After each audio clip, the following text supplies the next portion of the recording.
All right, so good morning, everyone. I'm Amanda Egan, the Patient Engagement and Clinical Program Manager for the RUNX1 Research Program. We are a nonprofit organization dedicated to supporting patients with the RUNX1 familial platelet disorder with predisposition to blood cancers, or as we call it, RUNX1-FPD. We do this through funding research, building and supporting our patient community, and facilitating collaboration across the healthcare ecosystem to discover treatment interventions that prevent blood cancer.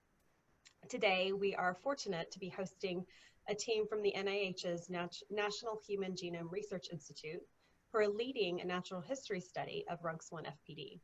The main goal of this session is to help patients understand what to expect if they are interested in enrolling in the study and to answer general study questions. We are encouraged that we have a mixed audience that includes clinicians and researchers as well, and we look forward to talking with you more about sharing this. I'll be your host and guide through this virtual seminar today, but before we begin, Monica Babich, a co-founder of our organization, would like to say a few words. Monica. Thank you, Amanda. Hello, all. I'm Monica Babich, a co-founder and co-director with my husband of the RUNX1 Research Program. Tim is a patient in the NIH study, and so on behalf of all patient families, I just wanted to personally thank the NIH team for their efforts in this groundbreaking study.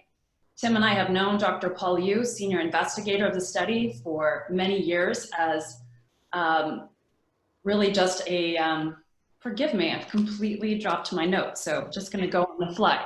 But he was pretty much an important mentor to our foundation as we began 5 years ago.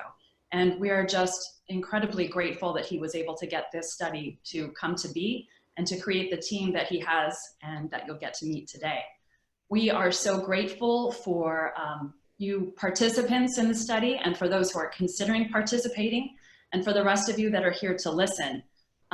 It's really because of you and your involvement that we're able to learn about how RUNX1-FPD works. And this is the way we'll be able to move forward and understand how to treat it. So again, I just wanted to express my gratitude and just let you know how important the study is to our mission, which is to help RUNX1 patients live a better life and not suffer, frankly. So thank you, Amanda. Yeah, sure. Thanks, Monica. And good job having lost your notes. I understand how that goes. It's always when the camera's on. Well. All right. So given the short time we have with all of you, I'm going to let us jump right into the program. In a moment, I'll hand you over to Dr. Liu and let him introduce the study team and all of you who have generously joined us. At the end, I'm just going to give you a heads up. At the end, we will hold a Q&A session. Some patients did send questions ahead of time, and thankfully, Dr. Cunningham was able to incorporate some of the responses, but I'm sure there will be other questions. So we encourage you during the program to go ahead and open your Q&A window with there's a Q&A icon you should see at the bottom of your screen, and you can type in questions that you have along the way, and I'll be looking at those. We can all see them during the discussion. Please know that this is a very general information session, not a telehealth session where we are offering medical advice or the team is offering medical advice for your specific situation. So please do not include personal specific health information.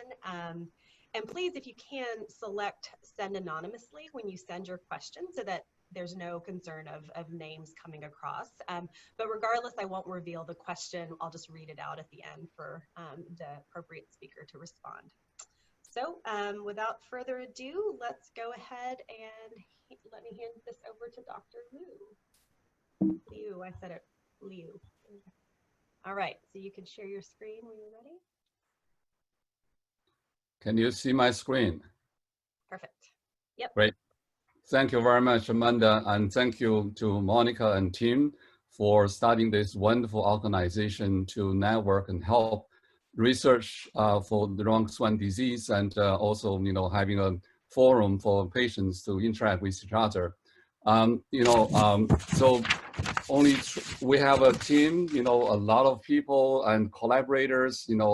We cannot have everybody here, so 3 key people are here joining with me to present this. So we'll cover these 4 different topics. I will start with the review of RUNX1 biology, And Matt will talk about our clinical protocol initial results, and Natalie will describe the genetic consultation, and Leah will wrap it up and talking about overall how we trying to improve treatment and management of patients, and also answer lots of questions. So some disclosure, Leah is actually serving on different capacities listed here, and we have no disclosure here. So let me jump into this since we are running kind of a little late. So I don't need to give too much introduction since the organization, the RUNX1 Research Program, has hosted a series of webinars from experts in the field. But RUNX1, just a brief introduction, is a protein that regulates gene expression. It binds to a molecule called DNA, which encodes all the proteins, and really is the Bible of life. And but RUNX1 try to regulate some of this DNA sequence, how they are being translated, transcribed and translated into proteins that are involved in multiple process in the cells. So here, just listing, is some hematopoiesis, which is blood cell formation, cell cycle, and ribosome biogenesis. And relevant to our study, RUNX1 plays important roles in normal hematopoiesis or blood formation. Just want to remind you, the entire blood cell formation is taking place in the bone marrow in adults. And so in that case, that's why we need to do bone marrow biopsy to identify any process that might be pathogenic early on.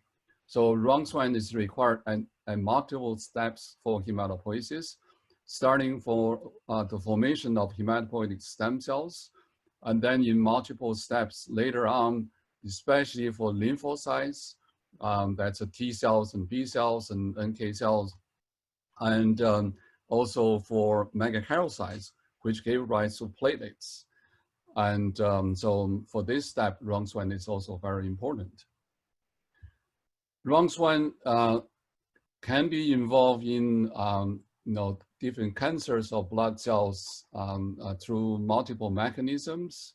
We'll talk about inherited mutations that's taking place in the disease called familial platelet disorder. We'll talk about this later.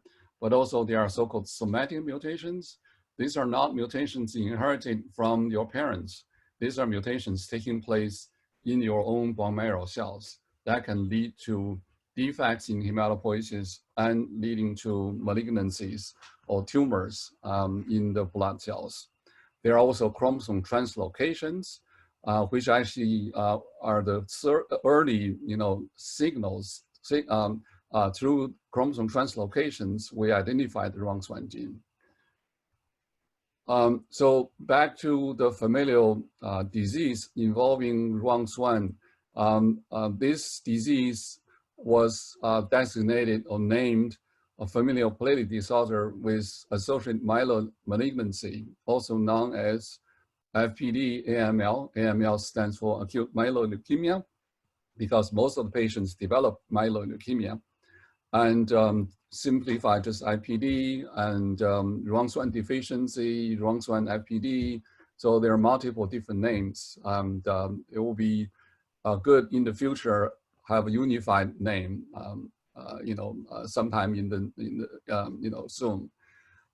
This is a disorder of germline RUNX1 mutations. It's not very common, very rare. Only a few hundred cases, families been reported. It is also autosomal dominant, meaning it's a gene on the chromosome and not the sex chromosome. And also only one of the two chromosomes have the mutation will lead to the disease.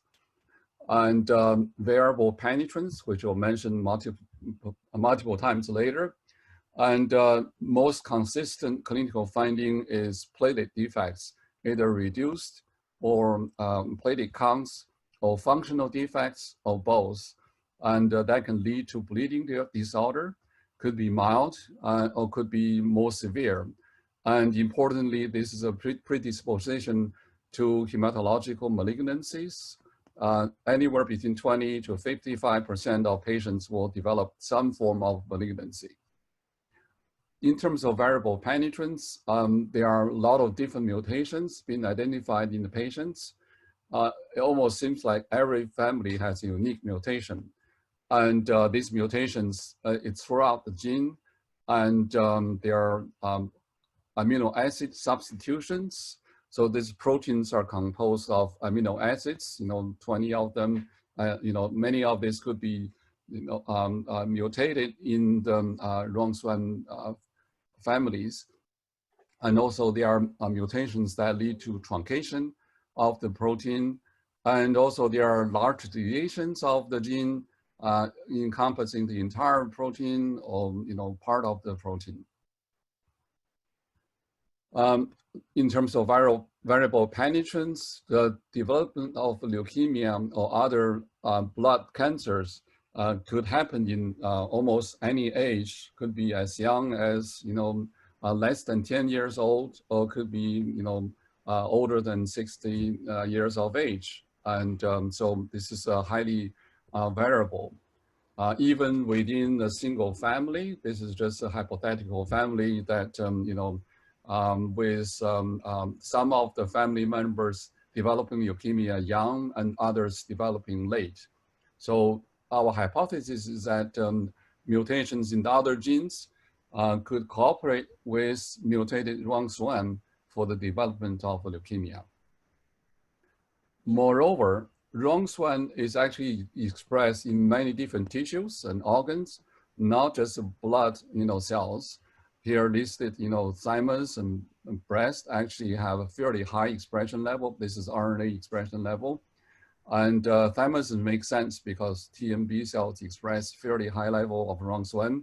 And for breast, somatic mutations of RUNX1 is fairly common in breast cancer. And of course, bone marrow, and over here you have skin. One of the common features for RUNX1 mutation is eczema, which could be allergic defects and allergy defect, but also could be a skin issue as well. So there have been a lack of a systematic study of RUNX1 patients. One is, of course, due to the rarity of the disease, and secondly, just no systematic studies possible, under regular, insurance structure. You'll need to do a lot of research tests for if you want to understand the disease very well. So we propose to have a natural history study. At NIH, natural history study, essentially you want to understand the full spectrum of the disease, both hematological and non-hematological manifestations. And we like to understand how the disease progress to malignancy. Are there any biomarkers? And can we have a better prevention treatment choices? What are the prognosis for different patients, with different mutations and other, comorbidity? And we'd like to hopefully understand the genotype-phenotype correlation, genotype being what are the mutations, different type of mutations, could be loss of function, haploinsufficiency, could be potentially so-called dominant negative, and even gain of function mutation. These are all just the jargons, you don't need to fully understand, but it's just, different mutations may link to different clinical manifestation. There are epigenetic changes. These are, these are not DNA level mutation, but other factors influencing how the RUNX1 is expressed. And there are modifiers, mostly meaning, other mutations in other genes. And the nature of the cooperating mutations could be germline, could be somatic, and we need functional validation as part of our study. Inflammation is quite interesting. Dr. Nancy Speck, in her talk earlier of the year, mentioned about this extensively. Treatment considerations are RUNX1 mutation patients having better or worse response to chemotherapy? How about transplantation? And in the future, I would like to consider cell and gene therapy or small molecule to prevent the development of the disease. So this is just a summary, as a pretext why we started our clinical research.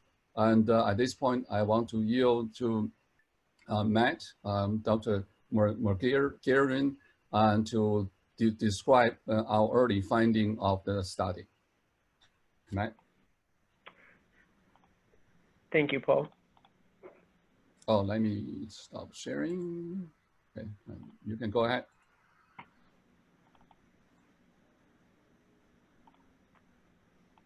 All right. Thank you very much to the RRP for giving us the opportunity to share our study today with all of the attendees, and also for recording for future use by families, future families and clinicians. What I will do is briefly take us through just what the study looks like for somebody who's participating, and also the status of where we are with enrollment, and hopefully that'll give you a sense of where we are with this study in general. So this is our protocol. We've now been open for a year, but really this July is our 1-year mark of officially seeing patients in earnest in the clinic. And the last 3 months of those, of course, we've been kind of unable to see, but we're ramping that back up again. And the people that we want to enroll in the study are both people with already confirmed mutations and also people who just have a suspected mutation.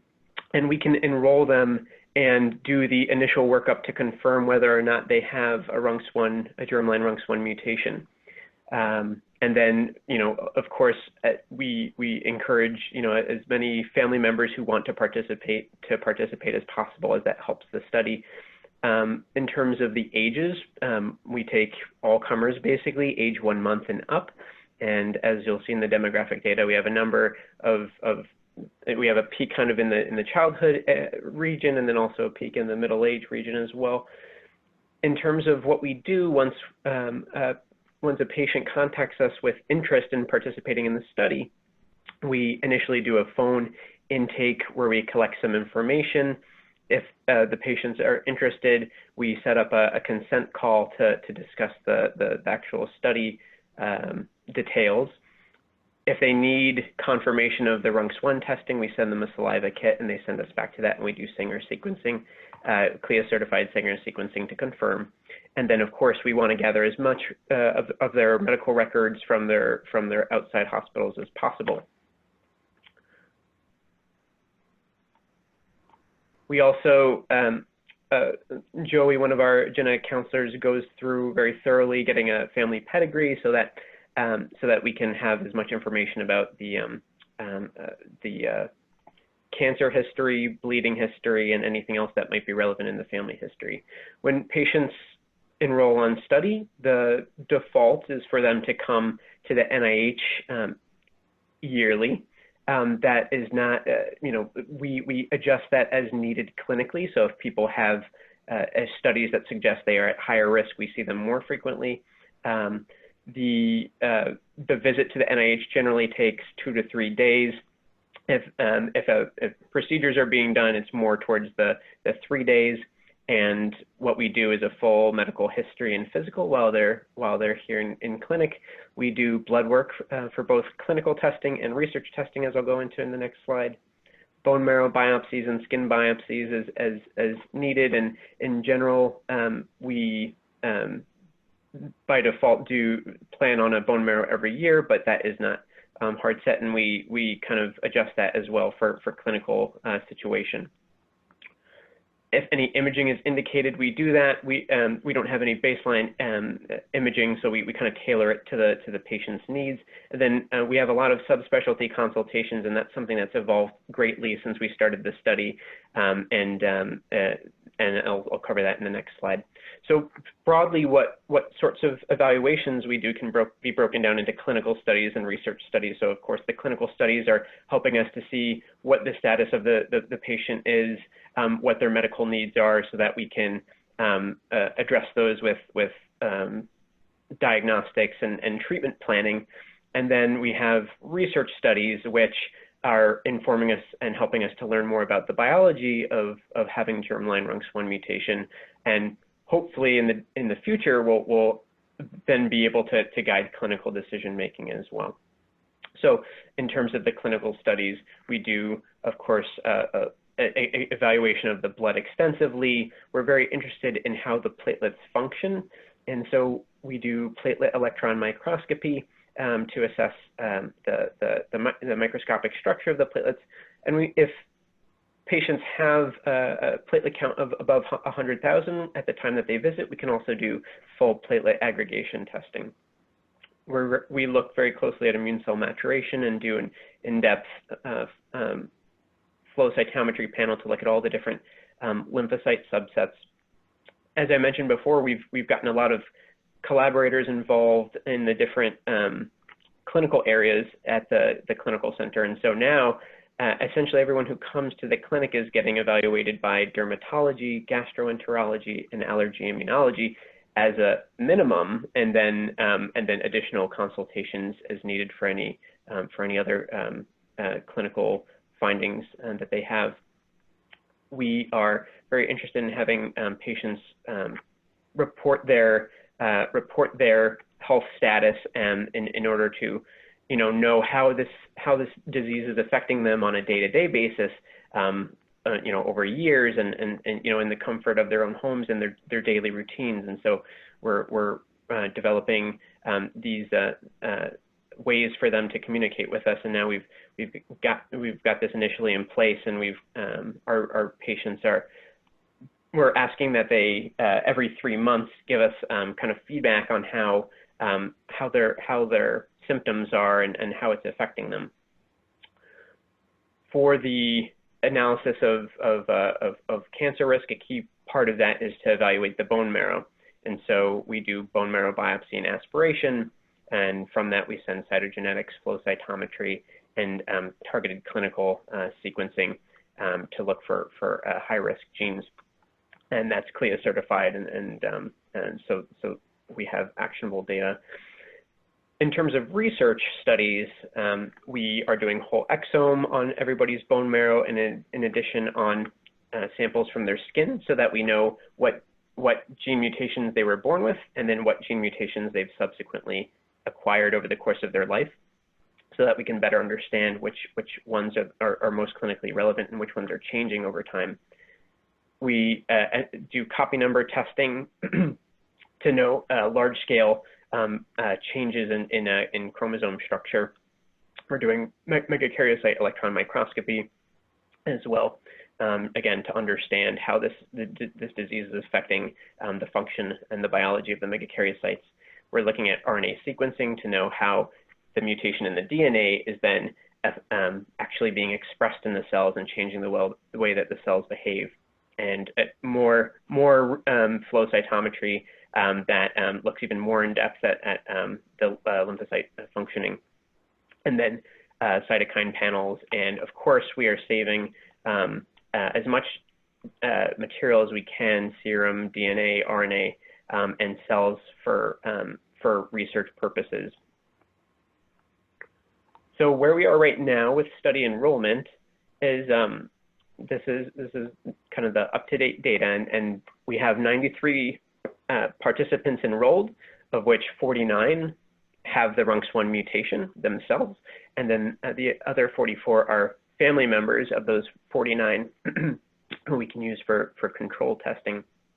Of the 49 patients, we have 29 have already visited, and 20 are in the process of planning their visit or sending samples. And we've done 21 bone marrow evaluations thus far. So this is what the demographics look like at the current time. So as I mentioned, and so this is showing, this graph on the left is showing the each decade of life and how many patients we have in that decade of life. And so as you can see, there's a big peak in the first decade of life, a number of young children, and then a second kind of peak centered around 40 to 50. And we have a whole range of, as you can see on the right-hand side, the ages range from 1 to 95, and there's quite a good spread on that. In terms of the sex breakdown, we still have a slight female predominance, and you can then see that broken down again by the decades of life. Okay, and then in terms of what do the families look like, so we have 25 families currently enrolled, so those 49 patients come from those 25 families, and we're in communication with 34 families total. And on average, we're having about 2 to 3 patients per family, and we have some larger families that we have been working closely with. So in terms of what we see clinically, here we show in red what is already known widely about RUNX1 mutation, germline RUNX1 mutation, having low platelets, platelet dysfunction, predisposition towards blood cancers, and eczema. And then what I show in the additional in black is what we're seeing a lot of in the clinic that we weren't necessarily expecting. In the blood compartment, we're seeing increased risk of miscarriages, pregnancy complications, also paradoxical clotting in a few patients, which we were not expecting to see, given that we would expect most people to err more on the side of bleeding. And then in terms of the cancers, we have been seeing a lot more than just blood cancer. We've seen breast and uterine masses, colon masses, thyroid masses, and skin cancers as well. In terms of the allergy and immunology, in addition to eczema, we see really the whole atopic triad represented. So we're seeing reactive airway disease and asthma, we're seeing eczema, and sometimes some other inflammatory skin disorders, and we're seeing lots of food, drug, and environmental allergies. And this is one of the reasons that basically our allergy and immunology team here is basically agreed to see every single family that comes in here, because it's so prevalent, and you know, it's more than 50% of the patients that have at least one of these findings. In terms of gastrointestinal, we've seen a lot of acid reflux, dysphagia, and we've seen some eosinophilic esophagitis and gallbladder disease. And then there's a lot of other things that we're seeing, and we're still in the process of seeing if this is generally true or individually true. And so low immunoglobulins, endometriosis, frequent infections, arthritis, obstructive sleep apnea. And so I'll just end by showing that, you know, here I compare the patients who we have enrolled versus their family member controls who are enrolled, and as we would expect, our patients have much lower platelet values than compared to their family members. And in terms of their hemoglobin levels, you know, as an indicator of anemia, we're seeing a large spread, and some of our patients are anemic, but on average, it's mostly the average is comparable to the familial controls. And then breaking that down by sex, there's essentially no significant difference between the groups. All right, so with that, I am now going to turn it over to Natalie Deitch, who is one of our genetic counselors on the study, and she will take you through some of the genetic considerations. Okay, perfect. So I'm Natalie. I'm the genetic counselor that's working with the team. So I meet with patients throughout the study to talk about how RUNX1 and other genetic findings that might come up impact both their personal health, but then also the health of their entire family. As a lot of you know, genetic testing is a really big part of this study, and you might be kind of wondering, well, I already know I have RUNX1. Why do more genetic testing? We've already found an explanation for a lot of our symptoms. So we have two main questions in the study that we think that doing additional genetic testing can help. So first, we want to know why some, but not all people with changes in their RUNX1 gene develop leukemia. We may, you know, and then if we know that a person is at a higher risk of developing leukemia, we can treat them a little bit differently. Second, we want to know, why do people who all have changes in RUNX1 seem to have such different symptoms, as Dr. Merguerian was just discussing. So these are kind of the big things we're looking at, but before we get into that, I want to back up and make sure that we're all on the same page about genetics in general. So back to Genetics 101, our genes are like our body's instruction manual. Just like a manual in a book, they're written in a code that's made up of different letters that we can read in the lab. We have copies of our genes in every single cell in our body, and we generally get them from our parents.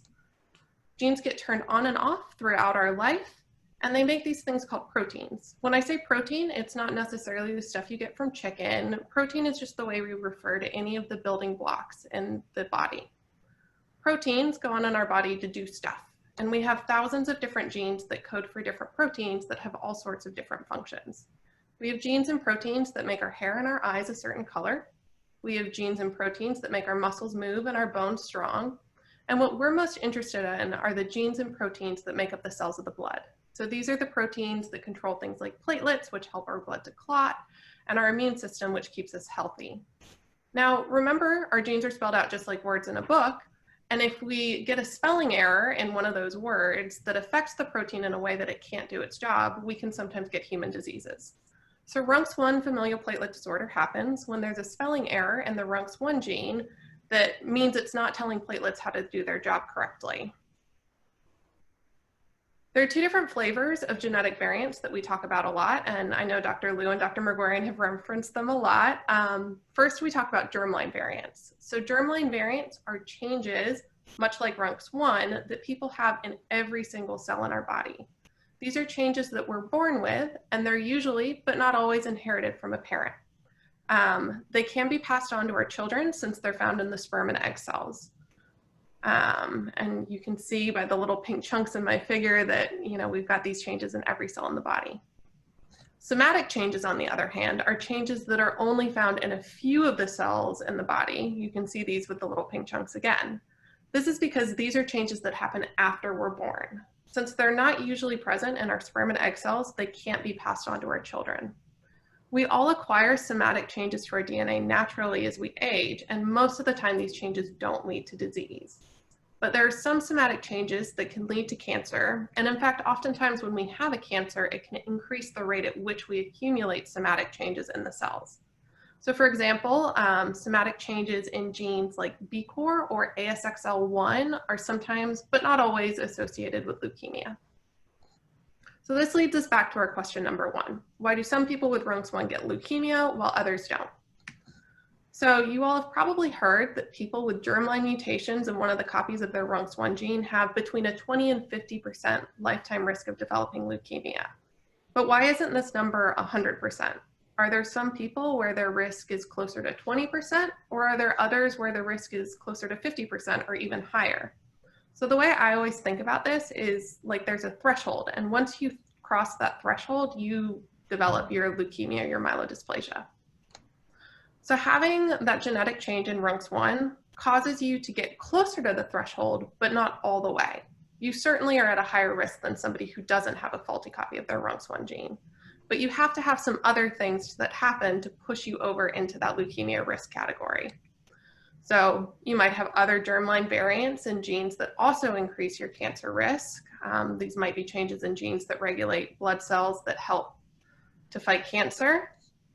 There might be somatic variants. So we've talked about these a lot, and we study these a lot in the study. So variants in genes like BCOR, ASXL1, or even another variant in a copy of your RUNX1 gene that get you even closer to the threshold. On top of that, there could be environmental factors. So off the top of my head, radiation is known to increase leukemia in some cases. So adding that on to an already high genetic risk can get you closer to the threshold. And then there are probably a lot of factors that we don't even understand that are putting people closer to this risk of developing leukemia. These are all of the things that we really want to tease out in this study so that we can give people a more precise understanding of what their risk is for developing something leukemia. And ultimately, we hope this will help us be able to treat people more precisely. This chart is going to look a little bit different for every single person that we talk to.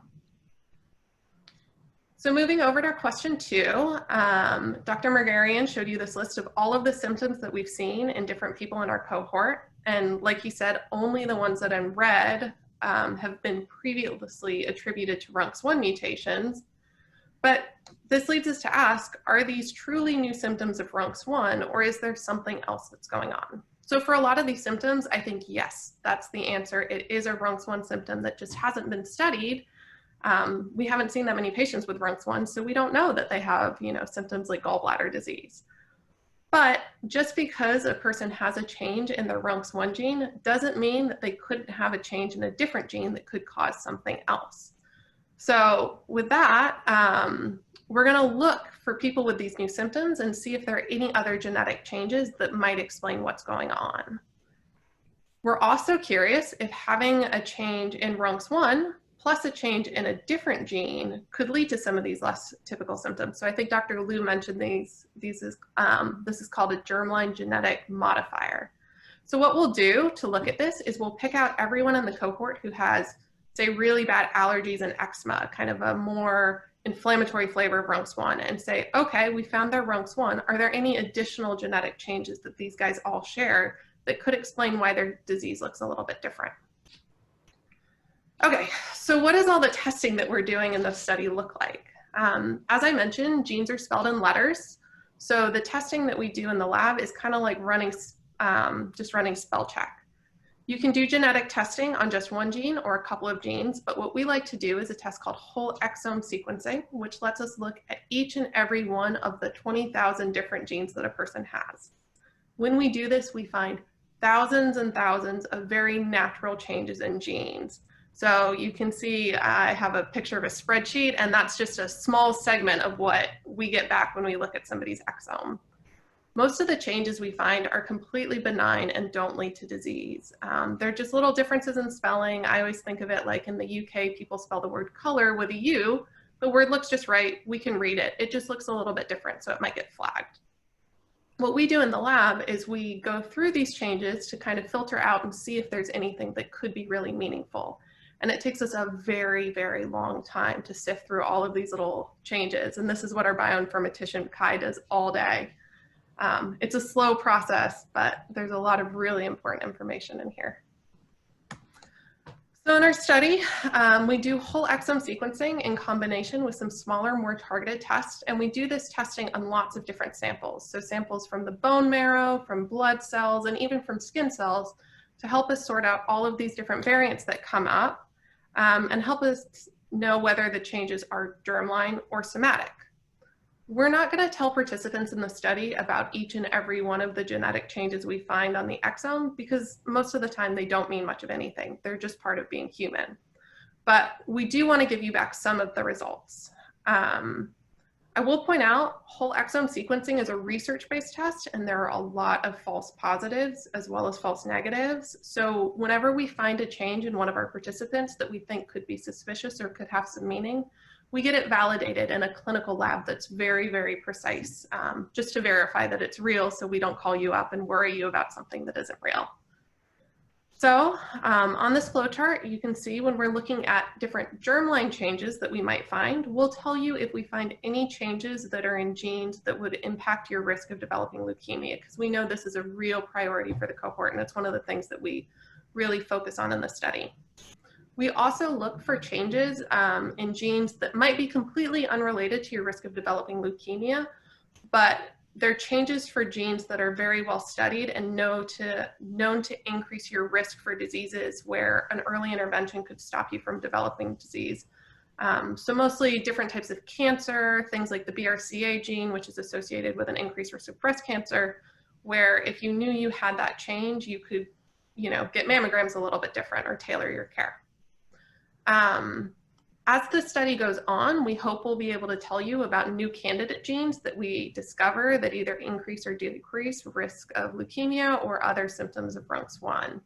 Kind of the things I was showing on that threshold and in my figures that we're really trying to get into. So shifting over and looking at somatic changes, we will look very frequently for different somatic changes that might be associated with either telling us if a person is more at risk of developing leukemia or if they're actually starting to develop a leukemia, so that we can tailor management. Your germline changes are going to be the same from day one on the study until, you know, the end of your participation in the study, but somatic changes are always shifting and moving, so we want to check in on these every year. So just briefly, this is kind of what the result timeline looks like. So you'll come to the NIH, give us a sample, and then within 2 to 3 weeks, we'll give you information back about genetic testing for very well-known leukemia risk factor genes. But then after that, things get a lot more blurry because we're diving into those research-based findings. So usually in a couple months, we'll give you a call and say, hey, we've been through some of the known genes. Either we didn't find something or we did find something, and we'll have a conversation about that. But after that point, it'll be a lot of us comparing your genetic changes to other people in the study to really get that better understanding. Hopefully you'll come back and visit us in a year and we'll start this whole process of testing again. But the main take home is we will call you if we find anything that we expect will impact your clinical management. And with that, I'm going to turn it back over to Leah. Let me get off of screen sharing. All right, I can't escape. There we go. Okay. All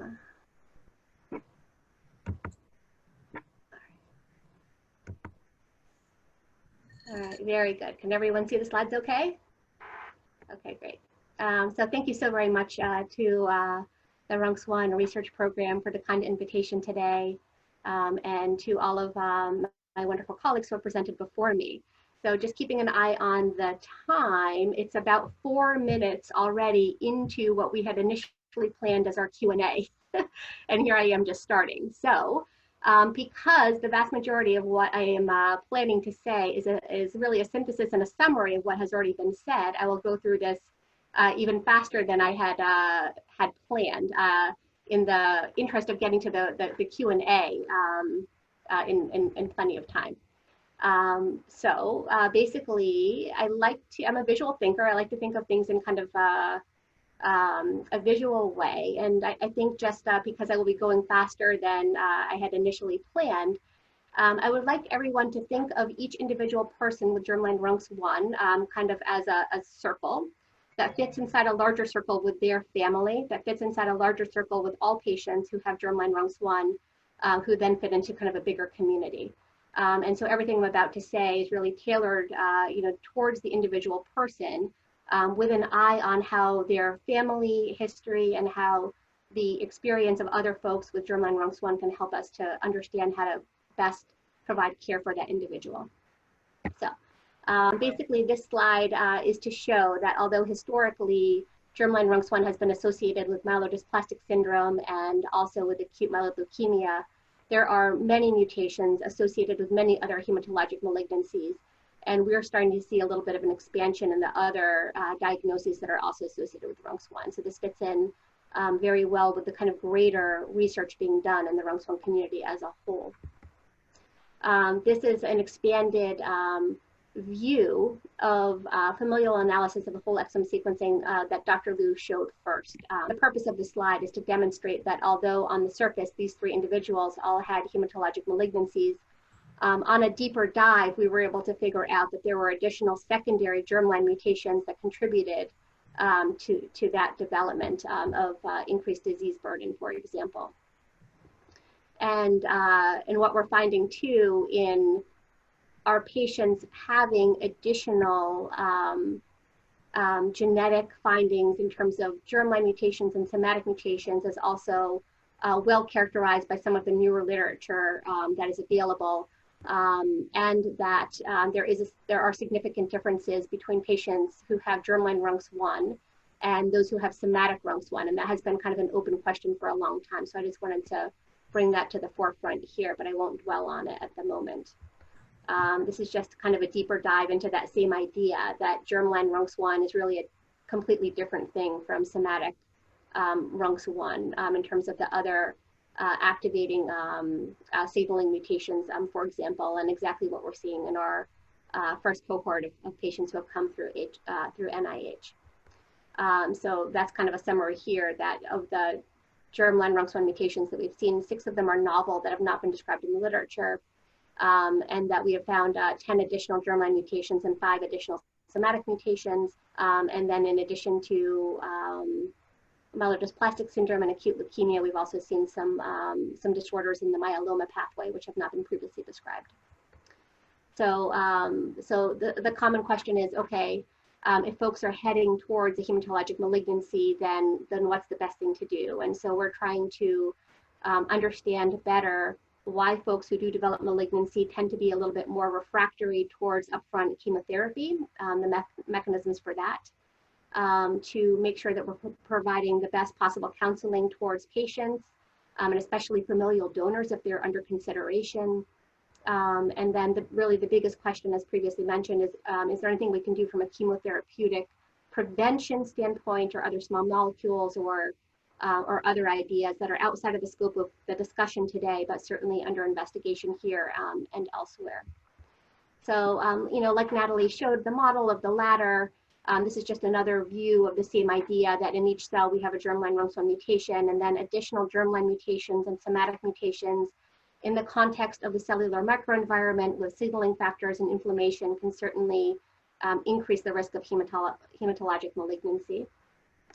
And then the idea is to develop a risk score. So to figure out, you know, what are the risks or the disease burden for each individual person? Is there a genotype-phenotype correlation? And there's some suggestion that there is, that some, you know, basically not all RUNX1 mutations are created equal, and some are associated with little to no disease and others are associated with higher disease. So that needs to be investigated. And really at the bottom here is the symptom risk score, another way of showing the concentric circles that I showed and what Natalie showed in terms of the ladder. But everybody basically starts off with one pathogenic RUNX1 mutation. And if we add on additional somatic and germline mutations, along with any abnormalities in the other cell findings, cytogenetic abnormalities, immune cell function and inflammation, then that can also tip the balance in terms of who progresses and who does not. And so basically that is the conclusion of the synthesis of the clinical and research findings. And I just wanted to add in a few very practical points very briefly, just that this is the NIH Clinical Center campus here. Here's the Children's Inn, which is basically across the street on the campus for children to stay with their families. And the Safra Family Lodge is also kind of across the street in the opposite direction.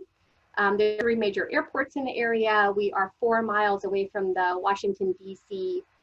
Border. People can choose to stay here on campus. They can also choose to stay in the local hotels in downtown Bethesda, which is a little bit more interesting in terms of shops and restaurants and those types of options, especially in the non-COVID era. So there are, you know, some improvements in terms of apps to get people around the campus, apps in terms of getting medical records available. There's a provider portal that's in development that should be available soon.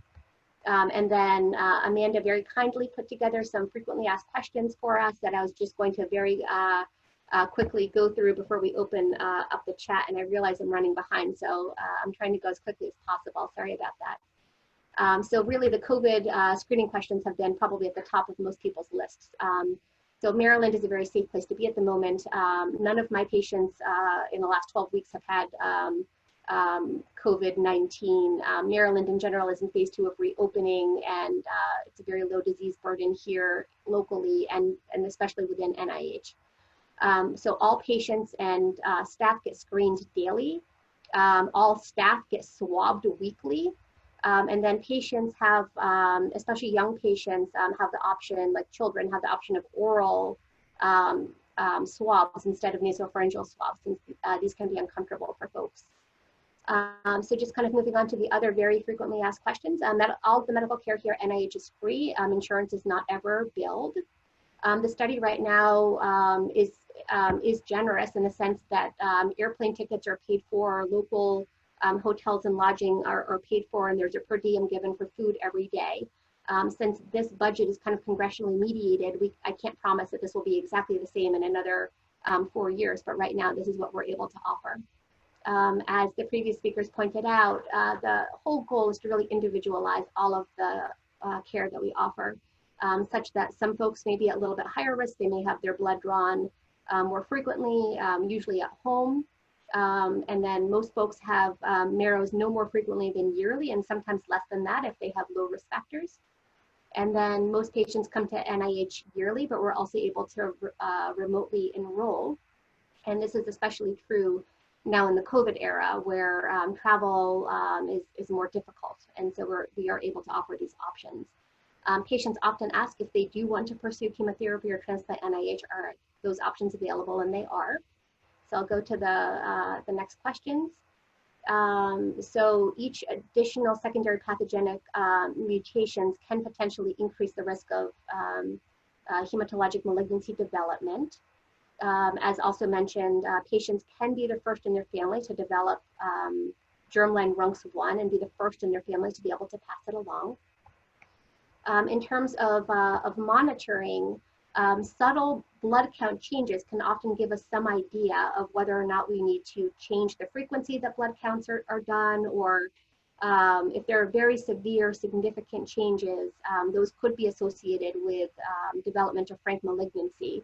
And that's kind of a late finding that we're trying to avoid by the frequent monitoring in between. And then one of the additional questions that many folks experience is that if their platelets happen to run less than 100,000, we're not able to do aggregation. And then we do platelet microscopy instead, which is really cool. It's a very powerful microscope that's able to look at the granules in the platelets individually to try to give us some additional information.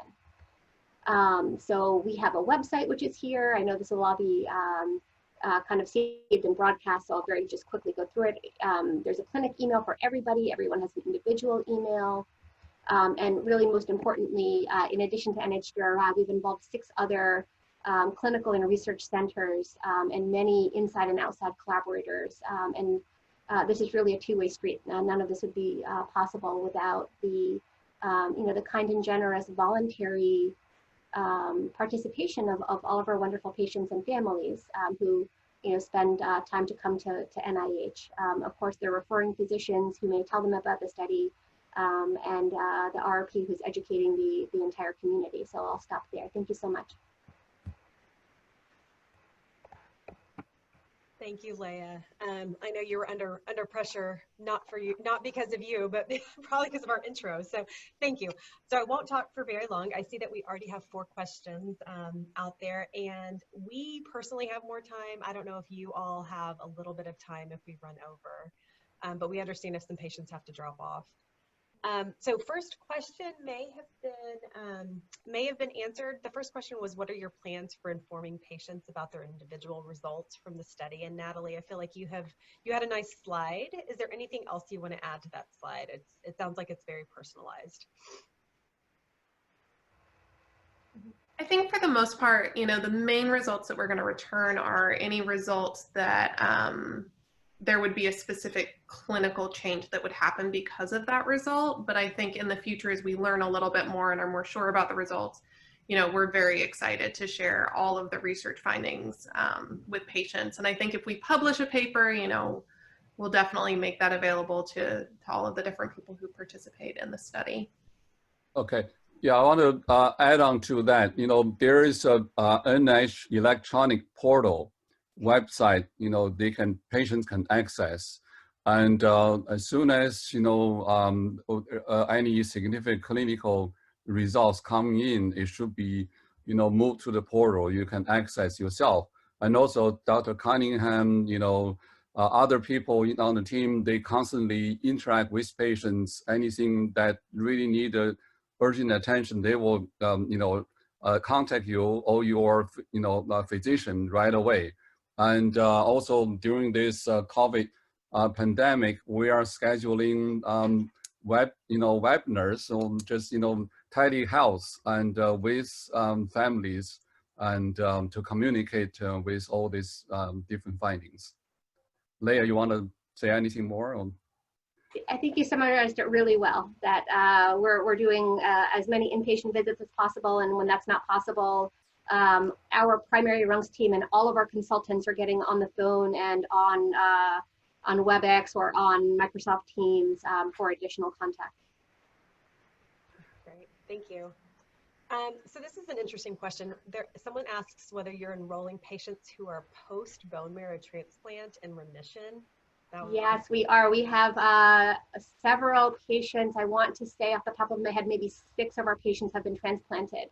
And one of the most important study questions that we have is, what is the contribution of the bone marrow stroma, the kind of the non-transplanted cells, in informing whether or not, relapse, is possible, and how that works. And so that's a very, very important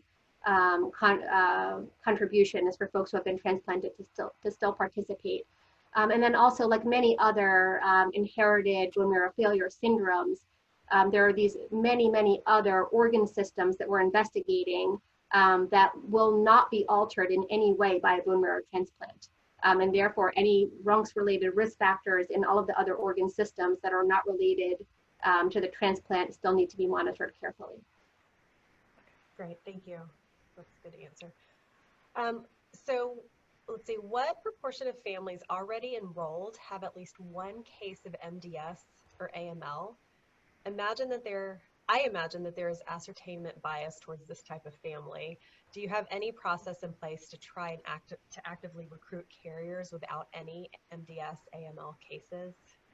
It's a really good question. We're hoping that as many people as possible can participate if they're able, so that over time we're anticipating that bias would be resolved, because we have thought that too, that probably the folks who have maybe the more serious health concerns may have enrolled first, absolutely. And that's something that we're actively monitoring. Off the top of my head, probably 6 or so folks have fallen into that kind of high risk pre-malignancy, malignancy category. Although we do have families enrolled, they don't have any cases of leukemia or MDS. So it's not like there is potentially some, bias or, kind of enrichment. Obviously those patient families are more, actively seeking help, but there are other patients, they have, for example, they have a chronic bleeding defect and then led to the diagnosis of RUNX1 mutation, then come to our study. So they don't have family members with leukemia. Yeah, and to add on to that, what we've been seeing, I think clinicians are getting better and better about getting to the bottom of unexplained thrombocytopenia and bleeding, even without the cancer history. And we're seeing more and more of the patients ultimately getting the genetic testing as a workup of unexplained thrombocytopenia, like I say, even without the cancer history. So, I think we're seeing that more and more, and we'll continue to see that trend. So hopefully that will help fight that bias. Right. So that's an excellent point. We still are seeing folks who have virtually no bleeding history, either in themselves or their families, who do have the cancer history. And so they're presenting to us with the cancer with no bleeding and really subclinical bleeding, phenotypes. We're also finding that the pediatricians are doing maybe a little bit more pickup of the potential for a germline mutation. And then we test the parents and the grandparents, and we say, oh, well, look at this, the parents and the grandparents are actually positive. And there is a little bit less recognition in the adult community, at the moment. And so anyway, that's a topic for another hour. Yeah. Or hour and 10, we'll see. Okay, does anyone in the study have germline variants in both BCOR and RUNX1? This person keeps seeing BCOR referenced as a somatic mutation and is curious about the ramifications of having both as germline specific mutations. BCOR we see very frequently as a somatic mutation. I can't think of any off the top of my head that are germline. Okay. Okay, so that might be a follow-up. You have your information that we can send out if someone has a further question about that. I will add okay, in, not all mutations are created equal. So we kind of talked about how there are different flavors of mutations, and some may have a very limited impact on the protein. So I think for germline B core mutations, they tend to be more on the mild form. Yeah. Okay. So it's important to look at that. Right, Yeah. and that's a really good point to kind of double down on, is that for the most part, when we're putting together these risk scores, these ladders, these circles, all of the different representations, the focus is on pathogenic mutations for all of these different types, whether germline or somatic.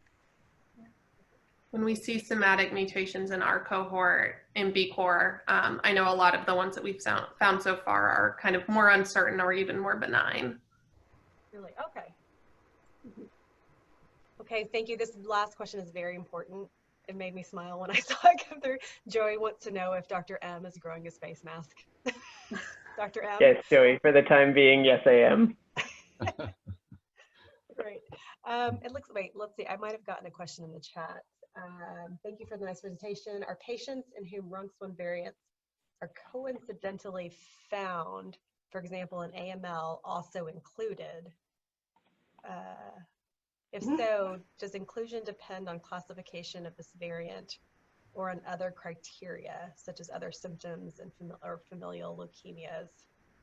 Did that make sense?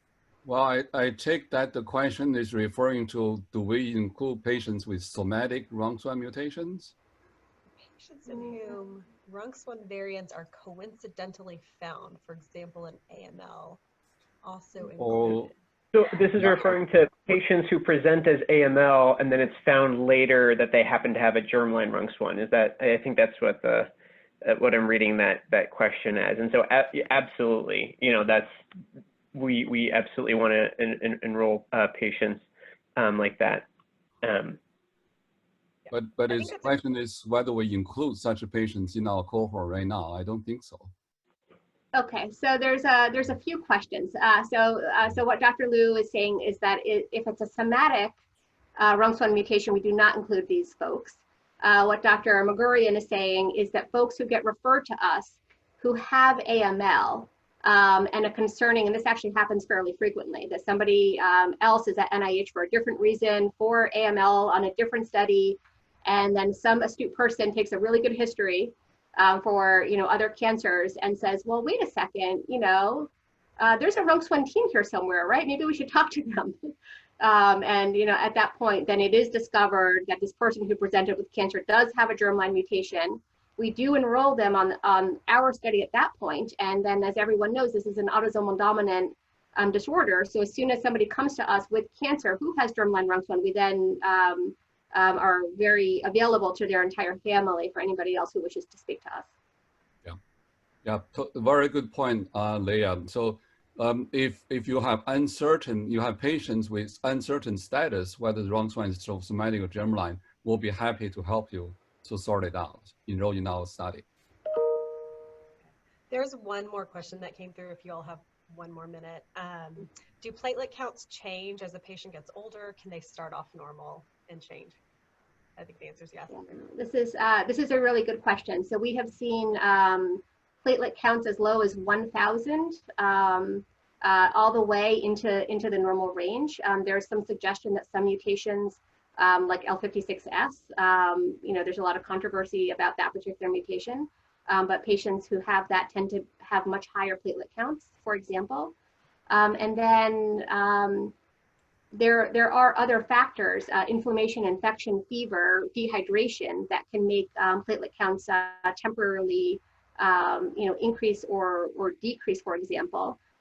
We have found that most people kind of settle out, and they can give us, okay, here's my normal, platelet range, plus or minus 20,000, and here's kind of where I live. And therefore, part of our monitoring plan is if there are significant increases or significant decreases from that baseline, then that really captures our attention in terms of monitoring.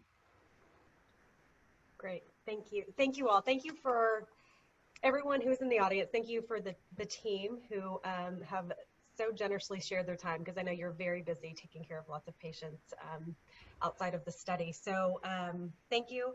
And also, Monica reminded me that we also wanted to clarify that, or say that we have really received such positive feedback from any patients who have enrolled in your study and participated, and everyone's really appreciative of your time and the care you take. So hopefully that came through to others who haven't participated yet. All right, with that, we are 10 minutes over, and I'll let you all free unless anyone else has any final comments. I would just like to thank everyone, all the organization, and really the patients and the families, that we're so grateful for everyone's involvement and inviting us into their lives. It's really a privilege. Yeah. Thank you, all the patients, families. Yeah, without them, we can't do it. All right, thank you all so much. Have a great day, and we look forward to more conversation. All right, take care. Thank you.